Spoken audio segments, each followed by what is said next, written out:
Солдатське, там знаходиться Ворскліса, посаджена соя. Рішення сесії 9 числа прошлого місяця було надано людям, соответственно, хотя земля уже обрабатывалась благополучно с весны. Нет, там с той стороны нету, там поле. Оно обрабатывалось, просто там, ну, то есть надо либо ехать по полю посаженному, либо идти. Кругом поля повинна бути по сторонах дорога по Ні. закону.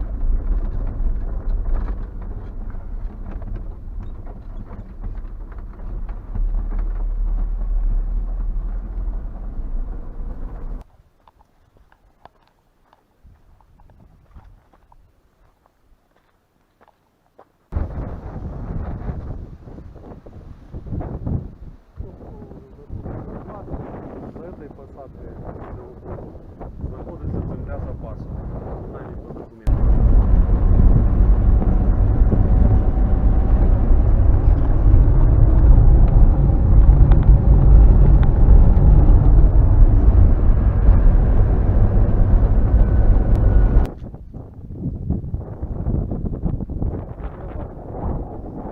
Запасу, роздані на сесії 22 числа прошлого місяця, знаходяться 4 участка между Савелово и Донском.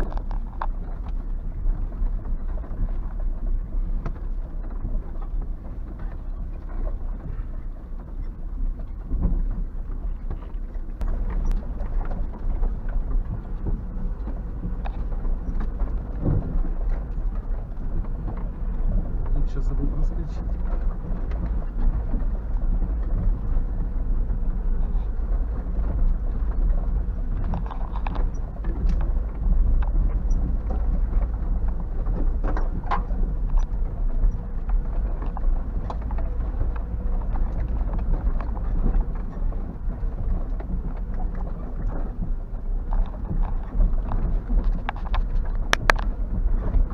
Це перша ділянка, ось, а у нас друга. Отут, там понизу повинна бути дорога.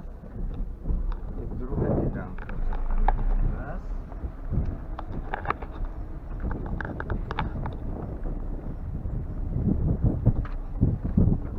І от тут десь повинна бути ще дорога між тими. Там засеяно соей, и в Самаренках тоже А засеяно що на соей. них написано на стовпах? Одним массивом причем. Сейчас доедем до столба, увидим. Я думаю, что ничего, то просто столб.